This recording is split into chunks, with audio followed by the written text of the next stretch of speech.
ഞാൻ മലയാള സിനിമേനെ വളരെ അടുത്തുനിന്ന് കാണുന്ന ഒരാളാണ് ഞാൻ. ഗുഡ് നൈറ്റ് മോഹൻ്റെ ഒരു കല്യാണത്തിൻ്റെ ചടങ്ങിൽ വെച്ചിട്ടാണ് നവ്യനെ ഞാൻ ആദ്യമായിട്ട് കാണുന്നത്. ഞാൻ ചിലപ്പോൾ നോക്കി കുട്ടി എത്ര ചെറിയ പീരീഡ് കൊണ്ട് വളരെയധികം സിനിമകളിൽ അഭിനയിച്ചിട്ടുണ്ട്. പക്ഷെ എനിക്ക് തോന്നിയുള്ളത് ഒരു മലയാള സിനിമാ നടികളുടെ ഇടയിലുള്ള ഒരു ഇൻ്റലക്ച്വൽ ഫേസ് ആയിട്ടാണ് നവ്യനെ എനിക്ക് തോന്നിയിട്ടുള്ളത്.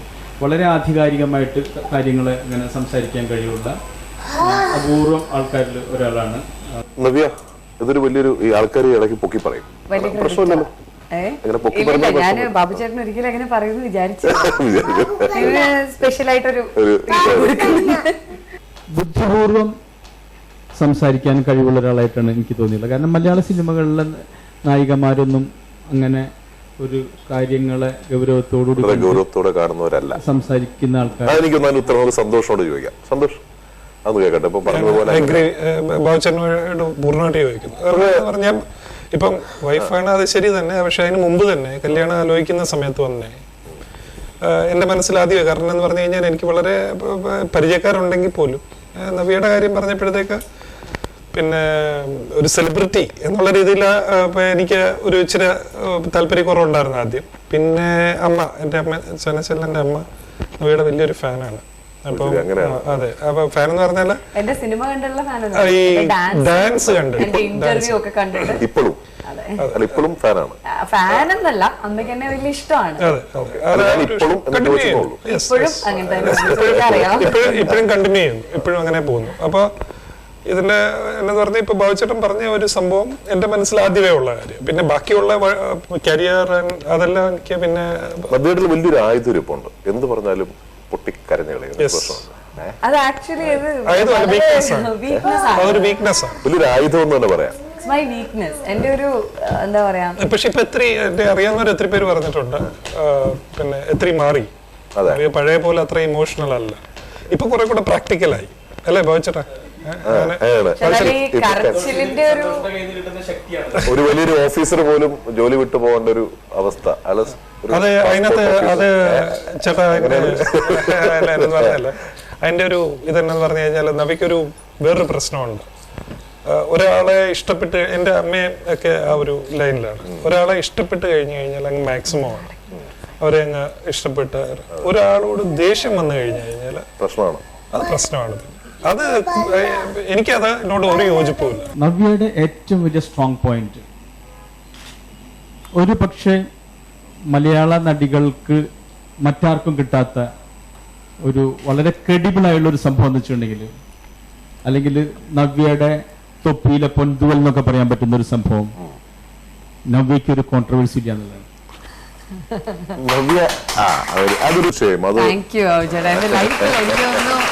എന്നെ അച്ഛനും അമ്മയും ഭയങ്കര സ്ട്രിക്റ്റ് ആയിരുന്നു.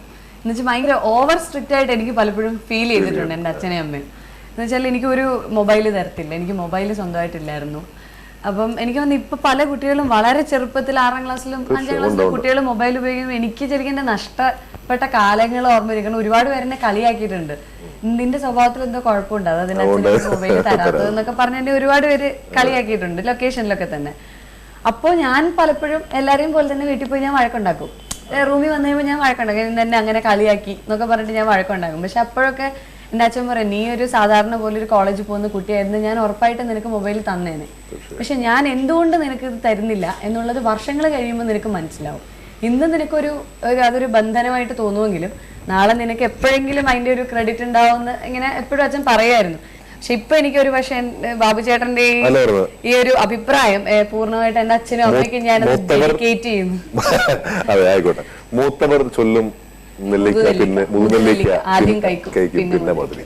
എന്തെങ്കിലും അതെല്ലാം അറിഞ്ഞുകൊണ്ടാണ് സന്തോഷത്തിന്റെ വലിയൊരു സ്റ്റഡി നടത്തിയിട്ടാണ് അങ്ങോട്ടേക്ക് വന്നത്. ചുമ്മാ അങ്ങനെ ബോംബെയിലൂടെ ഞങ്ങൾ ആരും കൊണ്ടുവരികയല്ല. നവ്യ, ഓണം ഇപ്രാവശ്യം എവിടെയാണോ? നാട്ടിലാണ്. എല്ലാ കൊല്ലവും കല്യാണത്തിന് ശേഷവും എല്ലാം അവിടെ തന്നെയാണ്. സാധാരണ ആൾക്കാർ ഇപ്പൊ ചെയ്യുന്നത് നാട്ടിൽ നിന്ന് ആൾക്കാർ ഇങ്ങോട്ട് വിളിക്കുകയും ചെയ്യും ബോംബെയിലേക്ക്. കാരണം കേരളത്തിൽ തന്നെ ഇപ്പൊ റെഡിമെയ്ഡ് ഓണമായി. എനിക്ക് തോന്നുന്നു അതിനേക്കാളും ഒക്കെ കൂടുതൽ ഞങ്ങളുടെ വീട്ടില് ഒന്നും അല്ല, നാട്ടിൻപുറത്തേക്ക് വരാൻ പോകുന്നേ ഉള്ളൂ ഇപ്പൊ ആയിരിക്കും. എന്നുവെച്ചാൽ ഇൻസ്റ്റന്റ് ഓണം അതല്ലേ ഉദ്ദേശിച്ചത്, ഫുഡെല്ലാം വാങ്ങി. പക്ഷെ ഇപ്പോഴും എന്റെ വീട്ടിലും സന്തോഷേട്ടന്റെ വീട്ടിലും 2 അമ്മമാരും ഏത്തക്ക ഉപ്പേരി, മുറുക്ക്, ശർക്കര വരട്ടി, അച്ചപ്പം, എല്ലാ കടുകളൊക്കെ എല്ലാം ഉണ്ടാക്കും. പക്കാവട വീട്ടിൽ തന്നെ ഉണ്ടാക്കും. എല്ലാം ഉണ്ടാക്കും. മധുരസേവ എല്ലാം ഉണ്ടാക്കും ഞങ്ങളുടെ രണ്ടുപേരുടെയും വീട്ടിൽ. അവരുണ്ടാക്കും. എന്തൊക്കെ നവ്യ ഉണ്ടാക്കും? ഇതൊന്നും എനിക്ക് ഉണ്ടാക്കാറില്ല. ശരി, ഓക്കെ, അത് കൊള്ളാം. സന്തോഷം, എങ്ങനെയുണ്ട് കുക്കിംഗ് പരിപാടി? കുക്കിംഗ് അറിയാം, അത്യാവശ്യം അറിയാം. കുഴപ്പമില്ല. ഇത് ഒരു കാര്യമുണ്ട് സന്തോഷം, എന്ത് ഇവിടെ ഓപ്പൺ ആയിട്ട് പറയാം, ഇത് ബോംബെയിലാണ്. ഇതാരും അറിയില്ല. അല്ല, അറിയില്ല. കാരണം ഇത് ബോംബെക്കാർക്ക് ഒരു പ്രത്യേക അറിയാലോ സന്തോഷം, ഒരു സ്വഭാവമുണ്ട്. ഇത് മറ്റാരോടും പറയില്ല, ഗോസിപ്പ് ചെയ്യില്ല. അതുകൊണ്ട് എന്ത് ഇവിടെ പറയാം, ഇത് അംശി മുംബൈയാണ് അല്ലെ, കേട്ടല്ലേ? അല്ലെ കൃഷ്ണൻ സാർ? നമുക്കങ്ങനെ ഇത് കൃഷ്ണൻ സാർ ഒരു ഇവിടുത്തെ ഒരു കമ്മ്യൂണിസ്റ്റിന്റെ വളരെ അടുത്തൊരാളാണ്. നബിയും വളരെ കമ്മ്യൂണിസ്റ്റ് ചിന്താഗതിക്കാരിയാണ്, ഒപ്പം ഒരു നല്ല ഭക്തയുമാണ്. അങ്ങനെ ഒരു രണ്ട് കോമ്പിനേഷൻ ഒന്നിച്ചുള്ള ഒരാളാണ്. ഓണം എന്ന് പറയുന്നത് തീർച്ചയായും ഒരു ചരിത്രത്തിന്റെ ഓർമ്മപ്പെടുത്തലാണ്. അതെ, ഓണത്തിലെ ഏറ്റവും വലിയ സന്ദേശം എന്ന് പറഞ്ഞാൽ ഹിന്ദു, മുസ്ലിം, ക്രിസ്ത്യാനികൾ ആരായാലും അവരുടെ ഉടുപ്പെല്ലാം അഴിച്ചു വെച്ച് ഓണക്കോടി കൊടുത്ത് നമ്മൾ സഹോദരങ്ങളാണെന്ന് ലോകത്തിന് കാണിച്ചു കൊടുത്ത മലയാള പരമ്പരയിൽ ജനിച്ചവരാണ് നമ്മളേവരും. അതിൽ ഏറ്റവും കൂടുതൽ അഭിമാനിക്കുകയും ചെയ്യുന്നവരാണ് നമ്മൾ. എനിക്ക് തോന്നുന്നു ഇവിടെയാണെങ്കിലും ഇപ്പൊ ഈ മലയാളി അസോസിയേഷൻ ഇപ്പം കേരളത്തിനെക്കാട്ടിൽ കൂടുതൽ, നേരത്തെ പറഞ്ഞ പോലെ കേരളത്തിനേക്കാൾ കൂടുതൽ ആളുകള്, അതിന് വലിയൊരു റീസൺ ഉണ്ട്. അതായത് ഇവിടെ എല്ലാം അസോസിയേഷൻസ് ആണ് ആഘോഷിക്കുന്നത്. കേരളത്തിൽ നമ്മൾ അസോസിയേഷനിലുപരി നമ്മൾ ഓരോ കുടുംബം ഇൻഡിവിജ്വലിയാണ് ഡിസംബർ വരെയുണ്ട്. പല മാസങ്ങളിലായിട്ട് അതിങ്ങനെ നീണ്ടു നിൽക്കുന്നു. പരിപാടികളും അതേപോലെ ഇവിടുത്തെ എന്റെ ഒരു ഫ്രണ്ട് ഒരു ക്രിസ്ത്യൻ ഫ്രണ്ടാണ്. അദ്ദേഹത്തിന്റെ പള്ളിയില് അവര് ഓണാഘോഷം പള്ളിക്കാർ നടത്തുന്നുണ്ട്, പൂക്കള മത്സരമുണ്ട്.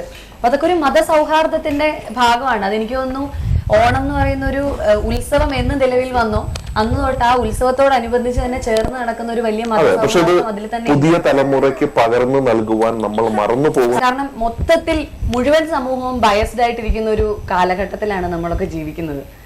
കാരണം ഞാൻ ഇഷ്ടപ്പെടുന്ന രാഷ്ട്രീയ പ്രസ്ഥാനം, അല്ലെങ്കിൽ സാർ ഇഷ്ടപ്പെടുന്ന രാഷ്ട്രീയ പ്രസ്ഥാനം, സാർ നിങ്ങൾ ഇഷ്ടപ്പെടുന്നത് ഒക്കെ പല പല പ്രസ്ഥാനങ്ങളെയും നമ്മൾ പലപ്പോഴും ഇഷ്ടപ്പെട്ടിരുന്നത് അതിന്റെ നമ്മളെ ഈ പാവങ്ങളെ സഹായിക്കുന്ന അല്ലെങ്കിൽ സമത്വം എന്ന ഇക്വാളിറ്റിക്ക് വേണ്ടി പരിശ്രമിച്ചിരുന്ന ആൾക്കാരെ ഒക്കെ പറ്റി നമ്മൾ കേട്ടും വായിച്ചും അവരെ കണ്ടറിഞ്ഞുമൊക്കെയാണ് നമ്മൾ അതിനോടൊക്കെ ഒരു ഇഷ്ടം തോന്നിയിരുന്നത്. പക്ഷെ എല്ലാം ബയസ്ഡായി. ഇപ്പോ ഒന്നിലും അങ്ങനത്തെ ഒരു പ്യൂരിറ്റി കാണാൻ അങ്ങനെ കഴിയുന്നില്ല. തീർച്ചയായിട്ടും എനിക്കതിനോട് യോജിപ്പില്ല. കാരണം ഇന്ന് മുംബൈയിൽ ശരിക്കും തികച്ചും കേരള തനിമയോടുകൂടി ആണ് ഓണം കൊണ്ടാഘോഷിക്കുന്നത്. അത് വീടുകളിൽ മാത്രമല്ല,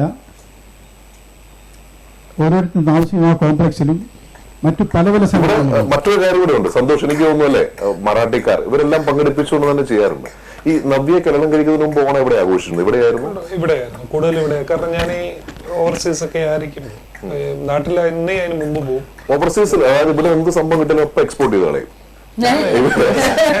സംഭവമുണ്ട് അല്ലെ? അപ്പൊ ഈ പറഞ്ഞ ഹിരാനന്ദിലായിരുന്നു ഞാൻ എന്റെ ഒരു എനിക്കൊന്നൊരു 5-6 ഓണം അവിടെയായിരുന്നു.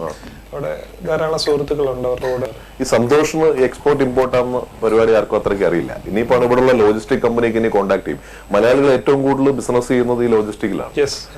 ഒരുപാട് മലയാളികളുടെ ഇവിടെ ബിസിനസ് സംരംഭങ്ങളുണ്ട്. ഇനി അവരൊക്കെ ഇനിയിപ്പോ സന്തോഷിനെ വിളിക്കാൻ തുടങ്ങും. സന്തോഷ് നമ്പറിനകത്ത് എന്നെ വിളിക്കും. അപ്പൊ ഞാൻ കമ്മീഷൻ മേടിച്ചിട്ട് അത് അങ്ങോട്ടേക്ക് പാസ് ചെയ്യും. കുഴപ്പമില്ല. നമ്മളെന്തായാലും നല്ലൊരു പരിപാടിയാണ് നടത്തിക്കൊണ്ടിരിക്കുന്നത്.